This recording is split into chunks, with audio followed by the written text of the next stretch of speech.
आज हमारे साथ है बहुत ही beautiful, gorgeous and hot Nikki Tamboli. First of all Nikki, welcome to our channel. Thank you, thank you. Like top three, how does it feel जब top three बन के आप बिग बॉस 14 के फिनाले में स्टेज में खड़ी थी? What was the feeling? I feel great obviously. और आई नेवर फेल्ट कि इतने दूर तक मैं जाऊंगी, क्योंकि वापस आने के बाद मेरी गेम थोड़ी सी वीक पड़ गई थी। वो एक अपने आप को तो समझ में आता है कि हम कितने लैग बिहाइंड कर रहे हो। तो मुझे लगा नहीं था कि मैं टॉप थ्री में पहुंचूंगी, क्योंकि मेरे कॉम्पिटिटर्स जो थे वो काफ़ी टफ़ थे। उन लोगों ने इंडस्ट्री में काफ़ी साल से काम किया हुआ था और मुझे बस 4 साल हो गए हैं। तो बट ठीक है, अपने फैंस का मैंने दिल जीता है, लोगों के दिल जीते हैं, हंसाया है, एंटरटेन किया है। उस वजह से अगर वो मुझे टॉप थ्री में पहुंचाते हैं तो I am very grateful. Okay, हमने आपकी जर्नी देखी। आई मस्ट से कि आपकी जर्नी वाकई बहुत एंटरटेनिंग थी फैंस के लिए, और साथ ही साथ कई सारे अप डाउन, आप एपिक भी हो या गई या थी, फिर से या आई थी। बट आपसे जानना चाहें कि आप अपनी जर्नी को किस तरह देखती हैं बिग बॉस 14 में, तो वो कैसे ओके। रही? तो मेरी बिग बॉस 14 की जर्नी बिल्कुल भी इजी नहीं थी, बहुत डिफ़िकल्ट थी। जब मुझे ये ऑफ़र आया था तभी मुझे पता था कि पूरा घर, ऐसा एक दिन आएगा कि पूरा घर मेरे अगेंस्ट हो जाएगा, क्योंकि मेरा नेचर बिल्कुल भी नहीं है कि मैं फ्लेक्सिबल रहूँ। मैं एडजस्ट नहीं कर पाती हूँ किसी के भी साथ। और अब 15 लोगों अलग अलग टाइप के पर्सनालिटी है, और मुझे पता है कि मेरी किसी से भी नहीं बनेगी, क्योंकि अब सी हर व्यक्ति को लगता है कि हम अलग हैं, लेकिन I am genuinely I feel कि आई एम यूनिक। क्योंकि जो मेरे स्टैंड्स होते हैं, जो मेरे डिसीजंस होते हैं, वो किसी से भी सहमत नहीं होते। मतलब आपका सपोज अगर आप मेरे दोस्त हो तो आपका सुन के मैं वो डिसीजन नहीं लूँगी, मैं वो समझूंगी, लेकिन करूँगी वही जो मेरे को सही लगता है। तो मुझे पता था इतने लोग आए हैं, इतना गर्दी है घर के अंदर, किसी से भी जमेगी नहीं। कैसे अपने आप को फ्लॉन्ट करना है, कैसे अपने आप का पक्ष सही से दिखाना है कि मैं ही सही हूँ। तो मुझे पता था कि ये ऐसा सिचुएशन आएगा कि सब लोग अगेंस्ट हो जाएंगे। पहले ही हफ्ते पूरा घर, जब वो 7 आइटम्स का था, पूरा घर मेरे अगेंस्ट था। तो बहुत डिफ़िकल्ट जर्नी रही है, बहुत अप्स एंड डाउन्स। कोई मेरे साथ नहीं था एक्सेप्ट जान, कोई दोस्त नहीं था। सीनियर्स मेरे फेवर में थे, क्योंकि they know how to play game. तो गेम के हिसाब से अगर देखा जाए तो दे थॉट कि ये सही है लड़की जो भी है। तो और बाकी सबको तो पता ही नहीं था कि गेम था क्या, वो है क्या, वो कहाँ आए हैं, उनको कुछ समझ में नहीं आ रहा था जितना मुझे समझ रहा था बिग बॉस का गेम। तो काफ़ी अप्स एंड डाउन्स थे, काफ़ी डिफ़िकल्ट थी सिचुएशन। लोगों से बना के रखना भी था, सेफ भी खेलना था। बट मैं फर्स्ट हाफ में मैंने बिल्कुल भी सेफ़ नहीं खेला। जो मेरे मन में आया मैंने बोला, जिसको मुझे नॉमिनेट करना था मैंने किया। मैंने अपने दोस्तों को भी कभी कभी डिच कर दिया, इरिटेट होके, फ्रस्ट्रेट होके। तो सेफ़ तो मैंने बिल्कुल नहीं खेला फर्स्ट हाफ में। सेकेंड हाफ में मैंने सोचा, मैं बाहर आई थी, मैंने देखा कि यार रिश्तों की भी वैल्यू करना सीखना चाहिए निक्की, इतना लाइटली नहीं लेना चाहिए रिश्तों को।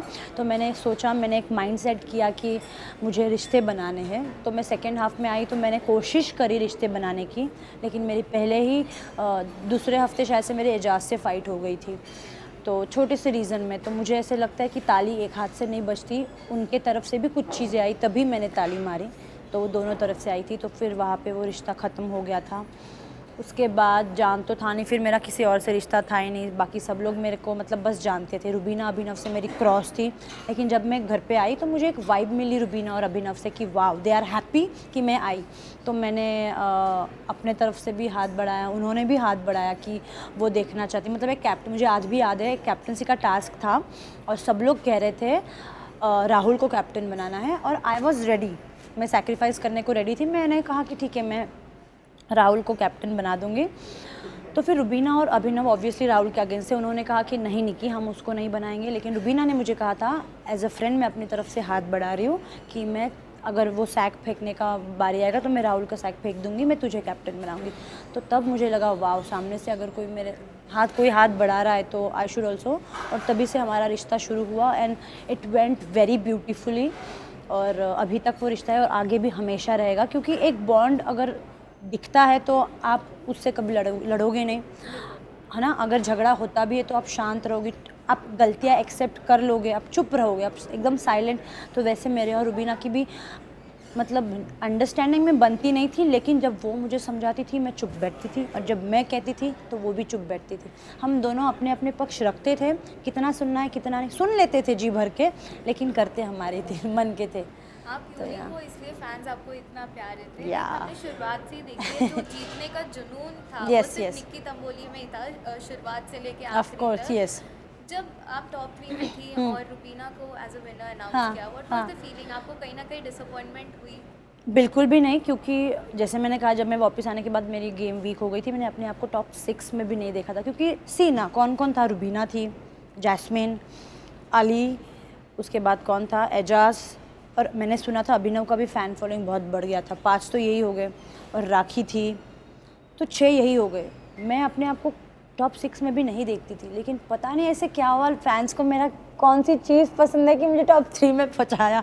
I am shocked, at the same time I am happy. But मुझे ना सी हर चीज़ की भूख होती है कि ये करना है लाइफ में। I am hungry to do work and to gain knowledge. But top 3 में हूँ तो आई एम ग्रेटफुल। लेकिन मेरे को मतलब वो कहते हैं ना, मतलब हम लोग मराठी में तो हवरट कहते हैं। हवरट मतलब कि इतना भी लालच मत रखो किसी भी चीज़ के लिए। मेरे बाद अगर मैंने किसी को विनर देखा था फर्स्ट हाफ में, तो वो एजाज था, क्योंकि मेरी उससे बहुत बनती थी। एजाज से फिर झगड़ा हो गया, उसके बाद रुबीना मेरे से क्लोज हुई, तो मेरे बाद जिसको मैंने एज अ विनर देखा है वो रुबीना। तो रुबीना जब जीती जब मैं बाहर निकलने से पहले मैंने रुबीना को बोला था, रुबीना मैं टॉप 3 में तो पहुंच गई, अगर मैं नहीं जीती तो you have to take the trophy and come. तो उसने कहा अभी देखते क्या होता है बहन, अब लेट्स सी। मैंने कहा no, you are taking the trophy, I know. और मेरे बाद अगर मैंने किसी को विनर देखा है तो वो रुबीना को। बहुत ज़्यादा खुशी हुई, बहुत ज़्यादा खुशी हुई मुझे। ओके, हाँ। जैसे कि आपने कहा कि सेकंड हाँ। जो आपको सेकंड इनिंग मिली थी हम्म, बिग बॉस में, हम्म। आपकी और रुबीना की काफ़ी अच्छी बॉन्ड बनी, सिस्टरहुड का Yes, एक बॉन्ड yes. बना। तो रुबीना कितनी सपोर्टिव थी जो आपकी सेकंड इनिंग जो बिग बॉस 14 में स्टार्ट हुई थी? तो रुबीना एक ऐसी बंदी है, वो फ्रेंडशिप को और रिलेशनशिप को बहुत अच्छी तरह से समझती है और उसे संभाल के रखती है। She don't want to lose उसके जो क्लोज होते हैं, ठीक है। तो रुबीना कहती है कि अगर उसका कोई दोस्त है, अगर वो गलत भी है, तो उसके फेवर में वो इतना बात करेगी कि गलत को भी सही वो कर देगी, वो दिखाएगी। She want to show like that कि आप गलत भी हो तो दुनिया के सामने वो आपको इंसल्ट नहीं करेगी, वो कहेगी कि आप सही ही हो। बाद में अकेले में आपको समझाएगी कि आप गलत थे, लेकिन आपका दिल कभी नहीं दुखाएगी। तो वो नेचर कहीं ना कहीं मुझे बहुत अच्छा लगा। मुझे छोटी छोटी चीज़ें बहुत अच्छी लगती। जब मैं बीमार पड़ती थी बिग बॉस के घर में, टास्क खेल के हमारे पैर दर्द होते थे, कमर दर्द होती थी, तो वो मेरी कमर दबाती थी, मैं उसके पैर दबाती थी। She used to take care of me like a sister, like a mother. वो फीलिंग मुझे घर में किसी से नहीं आई। जो सुकून बिग बॉस से बात करके मिलता था ना, वो मेंटली मिलता था। फिज़िकली इसने, रुबीना ने मेरी इतनी केयर की, ना सिर्फ मेरी, अली को जो वो भाई मानती थी उसका भी उसने इतना केयर किया कि hats off to her. Wow. Okay, जान के साथ भी आपकी दोस्ती शुरुआत से रही, बीच में थोड़ा दोस्ती में अप एंड डाउन्स आए। अब क्या कुछ बॉन्ड आप जान के साथ शेयर करें? अभी तो हम बहुत अच्छे दोस्त बन गए। अभी यहाँ आने से पहले हम लोग बातचीत भी कर रहे थे। तो ही is a very sweet guy, काफ़ी जेन्युइन है। हाँ, गेम पॉइंट ऑफ व्यू से उसको गेम समझ में नहीं आया, but as a human being he is very talented, very sweet, very humble, very down to earth, very caring and also supportive है। सपोर्ट करता है, क्योंकि जब घर मतलब फर्स्ट 2 हफ्ते में पूरा घर मेरे अगेंस्ट था, he was the one to take stand for me. अपना थिंग्स कॉम्प्रोमाइज़ करता था फॉर मी। तो हाँ, लोग कहते थे उसका स्टैंड नहीं, बट मुझे जितना लगता है उसने मेरे लिए जितना नेसेसरी था मेरे लिए उसने स्टैंड लिया है। हालांकि उसके लिए नहीं लिया, लेकिन एक दोस्त के लिए स्टैंड लेना भी बहुत बड़ी बात होती है। ही इज़ वेरी स्वीट। हमने देखा था कि जान जब एलिमिनेट हो रहे थे आप काफ़ी इमोशनल भी हो। हाँ, क्योंकि मेरा क्या होता है, हाथ से चीज़ निकल जाती है ना, तब मुझे एहसास होता है। इससे काफ़ी बार हुआ है। तो जान घर से चला गया और उसके बाद इमीडिएटली मुझे एक स्ट्राइक हुआ, यार जान नहीं है, और वो एक सुनापन सा है ना, वो महसूस हुआ। एंड देन आई फेल्ट किया, जब था तब तो इम्पोर्टेंस दिया नहीं कि अब वो फील हो रहा है कि यार वो चला गया। अब मैं मतलब मैं सोने पड़ गई थी, किससे बात करूँ मैं, कि वो हर टाइम मेरे आजू बाजू में रहता था, मुझे अच्छा लगता था जेन्यूनली। तो वो चले जाने के बाद मुझे समझा कि जो रिस्पेक्ट मैंने उसको दी नहीं, गेम के लिए उससे बदतमीज़ी करी, वो सबका एहसास हुआ। And then I felt very bad. Okay, like Rahul Vaidya ने भी काफ़ी कोशिश की थी आपसे दोस्ती बनाए हाँ। की बिग बॉस में, लेकिन ऐसा क्या हुआ जो आपके और उनके बीच में वो बॉन्ड नहीं शेयर कर पाए दोस्ती वाला? मुझे ऐसे लगता है राहुल वैद्य जो है, he is also nice human being, अच्छा गाता है, दिल का अच्छा है, बट उसको वीकेंड पे कहा गया था जमूरा। तो अब कहा, ऐसे ही तो नहीं कहेंगे, मुझे भी तो कहा गया था थाली का बैंगन, क्योंकि समझ में नहीं आ रहा था ऑडियंस को कि कर क्या रही है, इधर भी नहीं उधर भी नहीं। तो वैसे उसको भी बोला था, क्योंकि उसको बोला था, मुझे ऐसे लगता है क्योंकि वो चाहता है कि हर व्यक्ति उसे सपोर्ट करे। जब वो कैप्टनसी का टास्क था, वो बैग फेंकने वाला गुब्बारे का, वो हर किसी को जाके बोल रहा है कि मुझे कैप्टन बना। वो अपने बलबूते पे कुछ नहीं कर पा रहा था। आई अंडरस्टैंड, बहुमत लेना भी एक गेम है कि आपकी तरफ सब लोग आ रहे हैं, बट इतना बहुमत लिया। मैंने फर्स्ट गेम की वो तो तीर तो मैंने ही मारा था ना, मैंने किसी और का फेंका और फिर किसने, अर्शी ने उसको नहीं बनाया। तो मुझे अब ऐसे लगता है कि you should be very smart. आप सबको बहुमत दे रहे हो, आपको बना भी रहे हो, आप बहुमत में नंबर गेम में आप सबको इकट्ठा कर भी रहे हो, लेकिन एक बंदी है जो गेम कभी भी बिगाड़ सकती है, और मैंने वो किया। क्योंकि यार मतलब वो चाहता है कि हर वक्त उसका कोई ना कोई हेल्प करे। तो मेरी भी तो एक्सपेक्टेशंस थी कि मुझे भी आप बचाओ। स्टार्टिंग से मैंने उसको कभी नॉमिनेट नहीं किया, उसने मुझे 2 बार नॉमिनेट किया, ये कहते हुए कि वो मुझे टॉन्ट मारती है। यार मतलब आप दोस्त बोलते हो और फिर आप उसी दोस्त को नॉमिनेट करते हो। नॉमिनेशन का मीनिंग है कि घर से बेघर होना। मतलब आप दोस्त, अगर दोस्त है तो आप कैसे चाहोगे ना कि आप घर से चले जाओ, जो मैंने कभी नहीं चाहा उसके लिए। मैंने हमेशा उसको बचाया है, और मुझे नहीं लगता बचाने के बाद भी उसने मेरे साथ बैठ के कभी ही वॉज नेवर थैंकफुल कि यार तूने मुझे बचाया। हालांकि जनता थे उसके लिए बाहर, आई न्यू इट, और उसको भी पता था कि उसकी जनता है, बट एक दोस्त भी तो होता है कि एक दोस्त ने बचाया तो उसको how you should be thankful to her. एक जेस्चर होता है, वो वाइब मुझे उससे कभी आई नहीं। वो स्वीट जेस्चर जो मुझे रुबीना से आई, वो मुझे राहुल वैद्य से ऑनेस्टली नहीं आई। Even if he is a nice guy, of course he is, but वो एक वाइब नहीं आती। तो फिर मुझे लगा यार मैं खुश नहीं रह पाऊँगी ऐसी दोस्ती में। तो मुझे लगा कि मैं कितना हेल्प करूँ। तो आई वॉज लाइक, मैंने फिर पीछे हट गई थी कि बस हो गया यार। क्योंकि दोस्ती की बात चल रही है तो अली से भी कहीं ना कहीं आपकी दोस्ती हमने देखी थी, अब क्या कुछ है अली से ना दुश्मनी थी ना सच में दोस्ती थी। अली से मैं जुड़ी हुई थी जस्ट बिकॉज ऑफ गेम, क्योंकि टास्क आता था और टास्क में अपना 100% इन्वॉल्वमेंट देती थी। अब जब वो लास्ट टास्क था वैलेंटाइन डे का, जो गुब्बारे फोड़ने थे, तो उसमें मेरा इन्वॉल्वमेंट विद अली था, क्योंकि it was only for the task था, इसीलिए मैं उसका फोड़ रही थी, उसे एंटरटेन बना रही थी। क्योंकि राखी ने हार मान ली थी, वो कह रही थी कि मैं कुछ करूँगी नहीं, तो मुझे उस गेम को बस एंटरटेनिंग बनाना था, इसीलिए मैं उसके साथ कर रही थी, उसके गुब्बारे फोड़ रही थी, उसके पीछे भाग रही थी। At the same time he is a very nice guy, I like him. उसका जो नेचर है, अपफ्रंट होकर जो गेम खेलता है, जो बोलता है डंके की चोट पे बोलता है, तो मुझे वो नेचर वाले लोग पसंद है, और मैंने उसको जेन्युइनली लाइक किया है।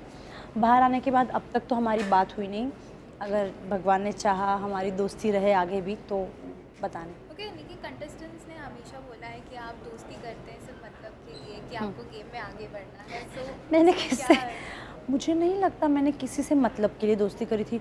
हालांकि मैं एक ऐसी व्यक्ति हूँ जिस बंदी को घर के एक एक सदस्य ने नॉमिनेट किया है, लेकिन आई एम वेरी थैंकफुल कि रुबीना ने मुझे बचाया, वरना जिसके पास भी बचाने का ऑप्शन आया था किसी ने बचाया नहीं, सबने रुबीना ने भी मुझे फर्स्ट हाफ में तो कितने बार नॉमिनेट किया। हालांकि जितना मुझे याद है मैंने रुबीना को नॉमिनेट नहीं किया, क्योंकि मेरा और उसका कुछ बॉन्ड था ही नहीं। उसको मैं इरिटेटिंग लगती थी, उसने मुझे नॉमिनेट किया, बट मैंने अपने फ़ायदे के लिए कभी दोस्ती बनाई नहीं। अगर बनाई भी होती तो मुझे वो हेल्प तो करते। मुझे आप एक चीज़ बताइए, मुझे किसने कभी सेव किया? किसी ने नहीं सेव किया, हमेशा सबने नॉमिनेट ही किया है। एजाज़ को लेके, जान को लेके, रुबीना जो मेरी सिस्टर है उस तक सब ने मुझे नॉमिनेट किया है। तो मुझे नहीं लगता मैंने गेम के लिए किसी से दोस्ती बनाई। मुझे लोगों का गेम ही समझ में नहीं आया घर के अंदर, मुझे अपना ही गेम समझ में आ रहा था। मैंने कभी किसी भी टास्क में अलायंस नहीं बनाया। अब वो कोई भी टास्क ले लो, अब वो बुलडोज़र ले लो, शार्क अटैक ले लो, या कोई भी राजा रानी, मैंने कभी अलायंस नहीं बनाया, क्योंकि अलायंस कभी काम करे ही नहीं। हमेशा काम करते और रिश्ते, और मेरे घर के अंदर रिश्ते ही कमज़ोर थे, तो मुझे अपने लिए ही खेलना था। और मुझे लगता है टॉप 3 में जैसे मैं पहुँची हूँ, तो मुझे लगता है मेरे फैंस ने मुझे पहुँचाया है। मेरा जो ये था घर में जो कंट्रीब्यूशन था फॉर बिग बॉस, ये मुझे लगता है ये बढ़िया था, फैंस का दिल जीता है। और कहीं ना कहीं मुझे लगता है एंड में रुबीना का जो मेरे तरफ झुकाव था, और जिस तरीके से उसने मुझे सपोर्ट किया और मुझे फाइनलिस्ट बनाया, तो यू कांट वॉक अलोन। आप अकेले नहीं चल सकते, आपको फैंस को लेके, रिश्तों को लेके, टीम को लेके आपको साथ में बढ़ना आवश्यक है। आप अकेले कभी नहीं बढ़ सकते, और मेरे लोग मेरे साथ जुड़े हुए थे, इस बात की मुझे खुशी है। Okay, second last question, big boss में कई रिश्ते बने, जैसे अली जास्मिन के बने, पवित्रा एजाज के बने, आपको क्या लगता है ये जो रिश्ता ये जेन्युइन था कि सिर्फ बिग बॉस में गेम प्ले करने के लिए ये फेक रिलेशन उन्होंने क्रिएट किया था। ओके मुझे लगता है आपको किसी के लिए भी कभी भी प्यार हो सकता है, लाइकिंग हो सकती है, और डेफिनेटली ये जो रिश्ते बने हैं वो जेन्युइन है। मुझे बिल्कुल भी नहीं लगता ये फेक रिलेशन है या फेक दोस्ती है। दोस्ती पहले से थी अली और जैस्मिन की, अब तो एक दूसरे के प्यार में भी है, तो obviously it's genuine, it's very nice. और एजाज और पवित्रा का भी लाइकिंग एक दूसरे के लिए था, अट्रैक्शन था, लाइकिंग था, अब प्यार में वो कन्वर्ट हो गया है, तो obviously it's also genuine. Okay lastly Nikhil what you have to say all the fans, because हमने आए दिन देखा ट्विटर पे आप ट्रेंडिंग करती रहती हैं, फैंस को Thank you. क्या कहना और क्या कुछ आने वाले प्रोजेक्ट पे अब आप वर्क ऑन कर रहे हो? मुझे अपने फैंस को यही कहना है कि आप लोगों ने जिस तरह से मुझे सपोर्ट किया, प्यार किया, मैं जिस तरह से आपके दिलों में बसी हुई हूँ वैसे ही मैं बसी रहूँगी आगे भी। आपको मैं जितना मतलब जितना एंटरटेन कर सकती हूँ, जितना हंसा सकती हूँ उतना हंसाऊँगी। मैं आप लोगों से बहुत प्यार करती हूँ, मुझे आप लोगों ने ही बनाया है। Without my fans I am nothing. मैं बस हार्ड वर्क कर सकती हूँ, वो वर्क को आप लोग अप्रिशिएट करोगे, आप लोग उसको यहाँ से यहाँ तक लाओगे, तो my fans are very important part of my life. और आने वाले दिनों में you will see me in music videos, hopefully you will soon see me in movies. So just wait for it and keep loving me. I love you a lot. Wow, thank you so much. Thank you. It was amazing having a Thank you. conversation with you. Thank you. so Thank you. Thank you. much. Nikki, just a channel ID. Yeah. To this channel. हाँ हाँ? वो मंगाया है? निधि भूख लगी भैया, भूख लग गई बहुत।